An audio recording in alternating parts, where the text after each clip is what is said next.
Pastor Mark here. Thanks for coming back. We are lakeside today. As you can see, the beautiful Diamond Bog, as we call it, the Diamond Lake. Today and this week we have a theme, and it's patience. So I think that's something we all can do with during this pandemic time, that Monday through Sunday seems about the same, but we remain hopeful in the midst of it. So I'm going to read a text for you today from Isaiah. Now, this is when they were in exile, a couple hundred years. Talk about patience. We might think our pandemic is long. Well, the Israelites were in exile for a long time, so we don't have it too bad yet. But these verses talk about patience. He was oppressed and he was afflicted, yet he did not open his mouth.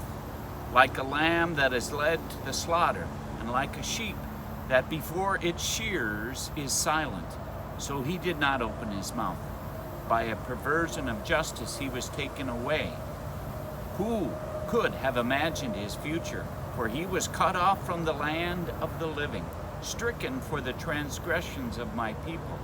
They made his grave the wicked, and his tomb with the rich, although he had done no violence, and there was no deceit in his mouth.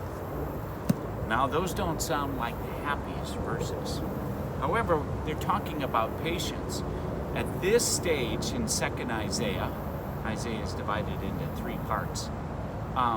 It's just before they are going to be freed from captivity and exile. And so it's talking about being patient, just like, and in this context, people had done wrong around them. They had paid their time in exile for their sinfulness, and they were ready to go back. But Israel as a nation was paying for its sinfulness. For us, I think we can relate it to this pandemic. We are responsible for one another, social distancing and doing things like that, that remember the good of the other so that we can make it through this pandemic, that we can have it because we're a community together. So be patient, be loving, be kind.